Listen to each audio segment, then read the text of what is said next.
Hi, everyone. Welcome to this reading. I hope that you're feeling attuned to the love that's available to you and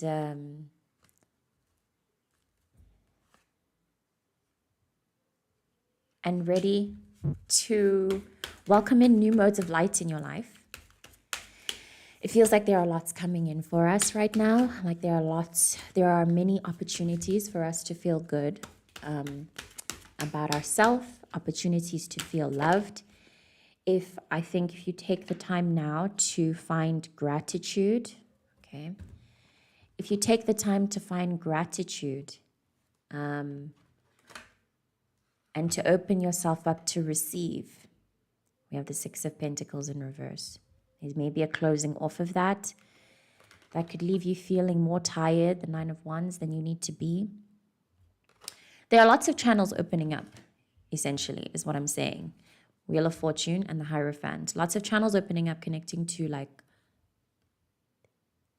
our ancestors and the other world and the universal laws, which by now I feel you have followed. You are a good person. You understand the laws of karma. You understand the value of energy and applying that energy into your life. Sorry, everyone. I just want to check something, actually. Sorry for this distraction. But I made a recording yesterday and realized way too late that the mic was off. And I really appreciate doing these readings with the mic on. I feel like it just gives a better quality. So I just want to check. All right, thank you. So, sorry, where was I? Don't get in your own way of all of these energies that are available and of all these opportunities to connect with the people and the spirits and the world available to help us. Yes, universal laws. So you follow universal laws. And as such, I feel with the presence of the Six of Pentacles, I have to mention that, and the Nine of Wands. And I think it's also pretty obvious on the global scale and everything, the way everything's unfolding. The scales have been pretty imbalanced, where it's been a constant list of W's for the evil and little to no wins for the people who are virtuous and true to themselves and authentic, you know? Although actually I want to insert that there have actually been wins, there have. But the people who apply these virtuous and authentic understandings to their lives have to find the value in that. If you're going to lead your life with being a spiritual person and you want to be the type who enjoys the moment and is able to, and I don't know, who gives way for the, like I said, for the universal laws, for living in flow. If you want to be that person, then you will have to you will have to you will have to train the muscle, or you would have trained the muscle by now, hopefully, that is able to find appreciation in the moment, in the little things where you find that you don't really need too much, living an almost minimalistic lifestyle, finding your true joy and connection through presence and not allowing yourself to be too distracted by the external. You know what I mean? So all of that I've just said, this feels like a time where if you've been doing it right, which I honestly feel like we all have, we've been pursuing this path of authentic truth, being in flow with nature and with life and with God and with all that is and da-da-da. So it feels like the time we're in right now is the time for us to finally enjoy the fruits of doing that kind of spiritual work in the 3D, where we actually start to feel more present in ourselves and in the moment. We actually feel it. Before, it may have been a little bit difficult, also considering the strong fear matrix that we were under the grips of. It's dissolving in that way as well. In that way, centrally, in my opinion. Yes, capitalism and the ecosystems and everything's going to shit, honestly. What that represents on an energetic level is what has always been most important and is what we can start feeling and enjoying now. It's been a long time coming of this. Beneath the Queen of Wands, we have Temperance. Yeah, a little bit of an annoying energy to receive, honestly. There's a part of me that, of my own self, and I do feel that this is something a lot of other people can relate to, that is feeling really irritated at the stillness factor, you know? I've mentioned before in many readings that I've been in a period of stillness for a very, very long time, for years, of not really knowing what to do, basically. And every time I check in to my voice, my intuition, every time I try to be present and tap into the moment itself and follow the rules and listen to God and all of that spiritual stuff, I always get this sense of just continue to wait. And it's like, girl, how long? How much longer? It's annoying.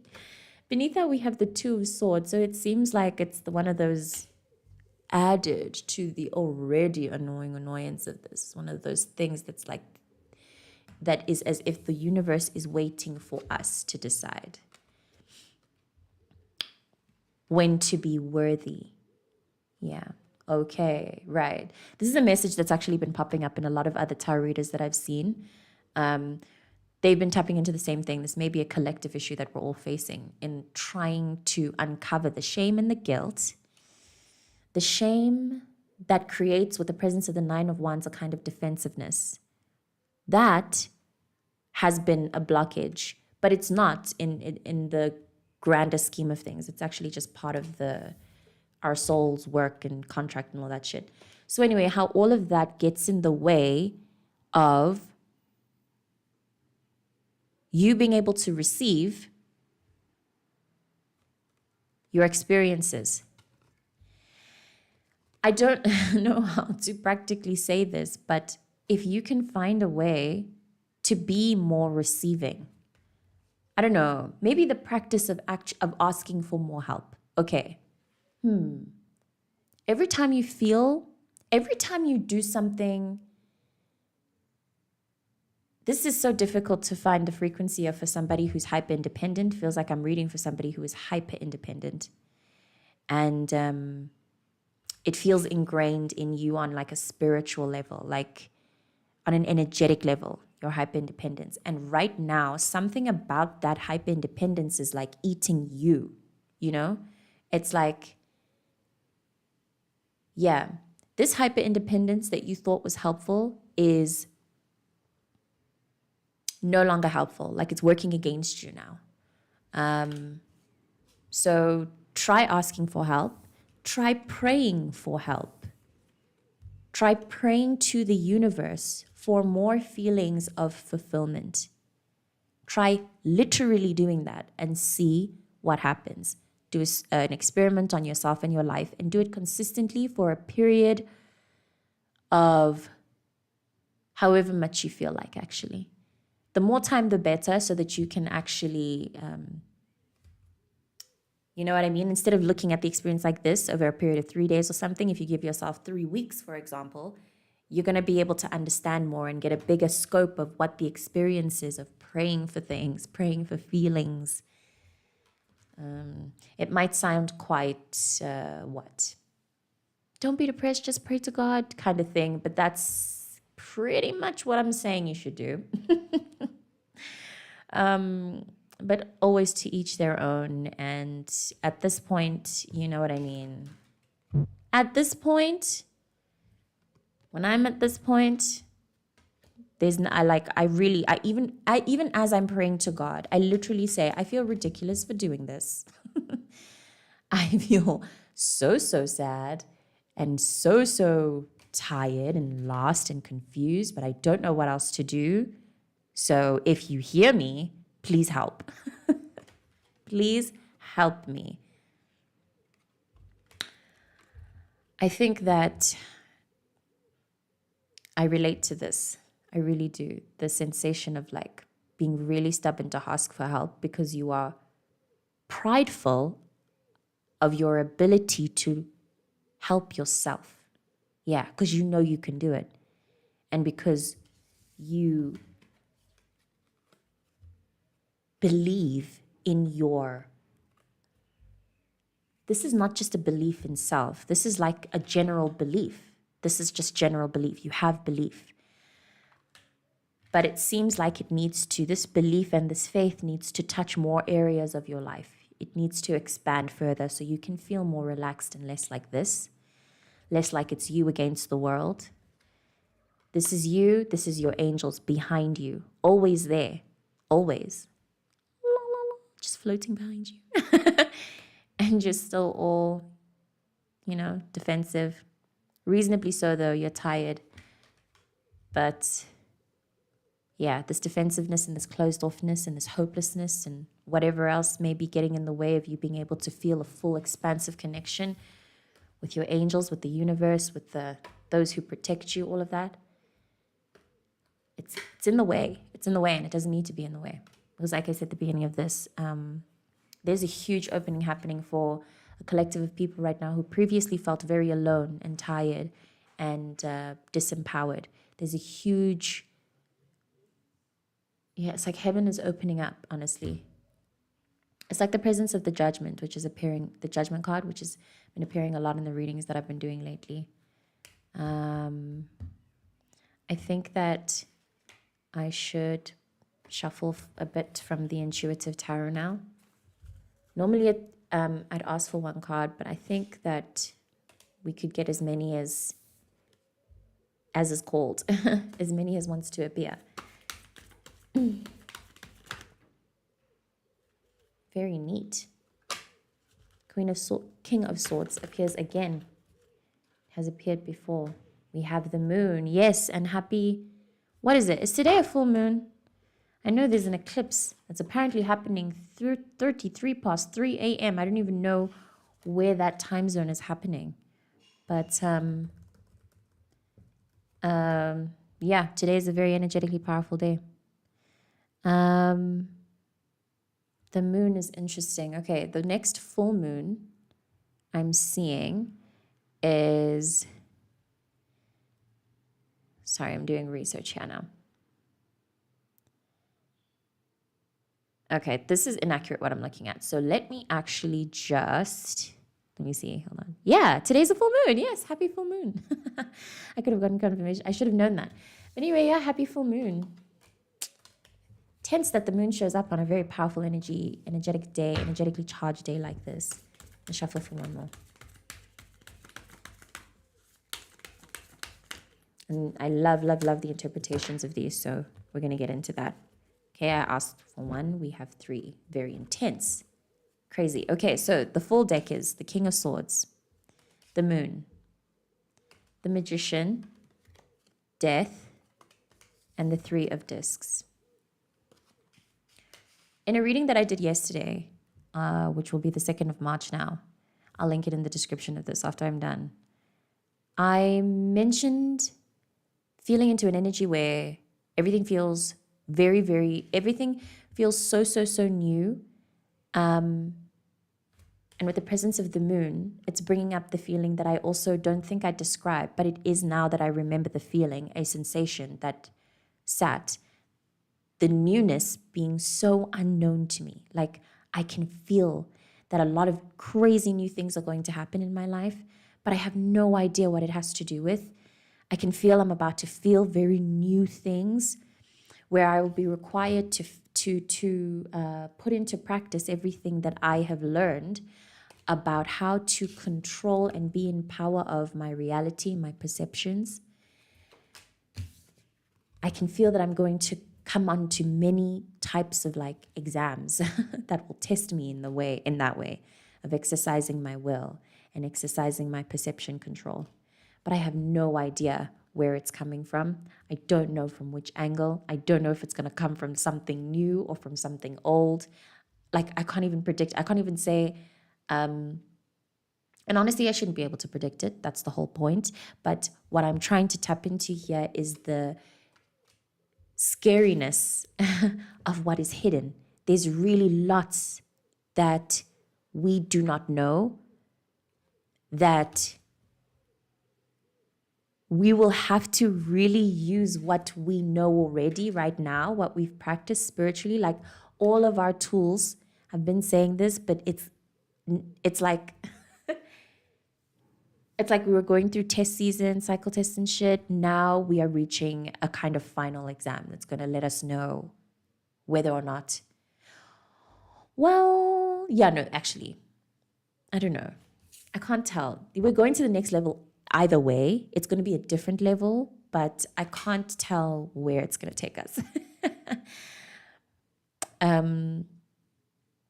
Yeah, it's going to be totally new though. You'll be open. The energy of the reading of this, of the opening of this reading. Be open. Throw away the judgment and put all of that energy you put into judging or whatever, complaining even, take all of that energy, focus it on your will, and be open to, focus it on your will and pay attention to the symbols. That's what I'm receiving, yes. Pay attention to the synchronicities. Right, okay. The synchronistic communication from each of our lives, I think, is going to reach a level that might be a little bit scary to people who aren't already privy to how powerful God is and how penetrative your angels can be over your life. Like they can do, in terms of ancestral beliefs, it's easier for me to understand this from the ancestral lens, because the way that I understand ancestors as their role, they sit in the in-between. It's kind of crazy for me to think that God will send someone to communicate with me. Or, for example, I was out having an experience and needing to decide whether or not I should go home. And someone walked past. They were on the phone, but they walked past, and as they walked past me, they said a sentence along the lines of, just go. They were talking on the phone, but they walked past me and said that as if they were talking to me.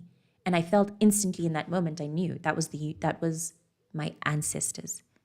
It's easier for me to believe that my ancestors can use things and people to communicate with me because of how they were here before. And it's easier for me to imagine that, it's easier for me to bring them down to my level of understanding. Like I get it easier. If I look at God as this awful seeing force that is also the good and the bad and da-da-da, like there are too many layers to God for me to understand that, for me to ground the idea that that God can do that, what my ancestors can do. This is another separate conversation now. This is going to dive deep into what my personal beliefs are. But the point is that your angels, your ancestors, they are so penetrative and so kind of like in control of your life. Like they have the ability to help you in such great detail, levels of which you may not. No, you may not. You do not understand. And you will get more of an understanding now as time goes on. Keep focused and pay very careful attention to, I love that he's facing up and that way, Pay very close attention to what your universe could be trying to tell you right now, because it is definitely going to start communicating to you through much greater symbols than things like time synchronicities, 12, 12, 11, 11. I've been saying this before, we have to move to a higher level than looking at 11, 11, 12, 12, or whatever, making a wish. Lovely, take that, but also work with your life and pay attention to maybe what you're feeling as you see the time, Interact with it. Make that moment more alive than just you placing a wish on it and going, yay. Look around. You notice it's 12:12? Get into the moment immediately and look, feel. Lock in on all of your senses and listen. Because you may be communicated with in that exact moment. You may be sent something. Likely in thought. So maybe pay attention to your thinking at the time that you see these time synchronicities, or at the time that you experience coincidences. Pay attention to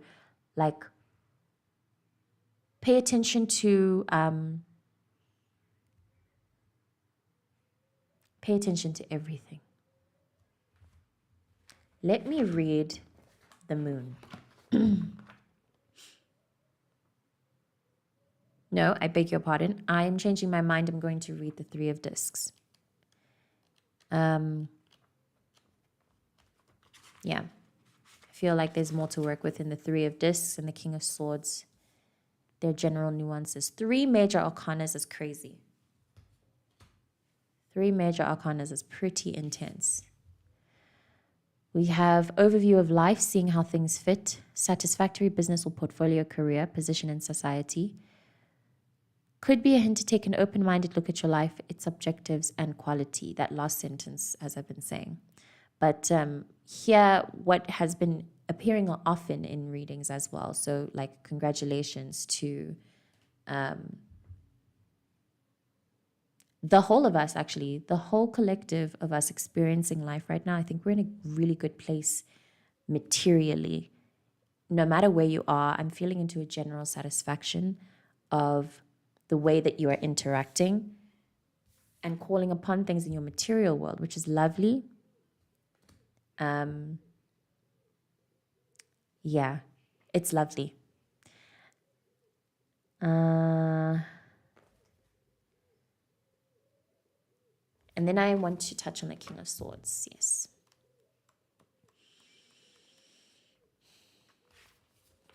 We have a highly intelligent man with acute vision and an incisive mind, entertaining, cultural, interesting. Prominent professionally, he takes command automatically and relinquishes his starring role only under duress. Someone emotionally distant, incapable of commitment. Be aware of that as well. That last sentence. Emotionally distant, incapable of commitment. I want to touch on that energy to kind of like apply a balm on it and apply understanding. Try to unpack the place with which you are emotionally distant or unable to commit. Like get to the root of that, because it feels like there's more you could learn about yourself through understanding the way you move around that. And the emotionally distant factor, in my opinion, also has to do with the general experience of the past few years. I think a lot of us have felt a lot of pain and have processed a lot of very layered emotional heaviness that has put a lot of us in very emotionally distant positions where we feel almost constantly disassociated in a way, or a little bit removed from reality. Like I said, keep tapping into your senses. I think that's always the best bet to like bring yourself into the present moment. That feels most important in integrating the energies, integrating the vibes and the changes and the emotional growth that you're doing. It's like the intensity of like the emotional wind that comes in therapy. It's like we're being put through that all the time in our everyday lives, all the time. Like we're always in therapy. We're always unpacking something. We're always trying to process or emotionally integrate some weight or some heaviness, and even the heaviness of the world and what's happening right now. It's all a lot. It's a lot. But open up. I also feel called to mention that you should open up into, it has to do with what I said earlier. Don't get in your own way. Open up to understanding how it is that you have been getting in your own way so far. Yeah. I also feel called to bring that earlier message back to say, focus on being more deserving. There's an area somewhere in your life where you may or may not still feel like you don't deserve that, you're not worthy of it, or that thing is for a certain type of person and I'm not that type of person. Why not? What's going on there? What's the gap? Thinking that you only deserve. There's something that I feel like mentioning now that I think has been a very nuanced discussion amongst millennials, especially because of how in between we are of like the modern world and the old world.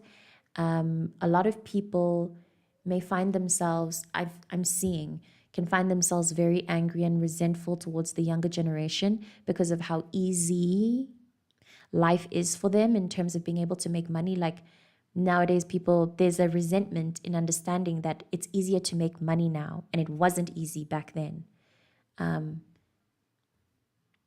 Yeah, I feel called to mention that letting go of the old world mindset. There are bigger ways, there are greater ways to enjoy your life. Let's not talk about making money because, yeah, let's focus on enjoying life right now. Can we do that? Can we do that? Can we focus on being present? Now I'm ready to tap into the moon, and then I think I'm going to close it with that. I think it's a perfect card to show up on a day like this. And on a month like this, where I think the moon will be a very prevalent theme. Subconscious unpackings and revelations. Break out of the dark forces of the collective unconscious, using the unconscious to transform old terrors into creative work. That feels very important, especially with the presence of the Three of Discs. I don't know how that can happen though, because I find that very difficult. Artists, I mean, I count myself as an artist, but I find the translation of pain into art very difficult. But if you can do it, then yeah. Ability to loosen psychic control, enabling a connection with enchantment and the realms of the fantastic. Ability to loosen psychic control that comes from will, that comes from intention.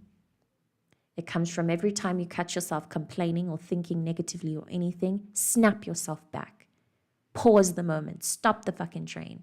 You don't have to think positively. You don't have to switch and do a completely 180, but at least stop thinking about negative shit. Stop complaining about that shit.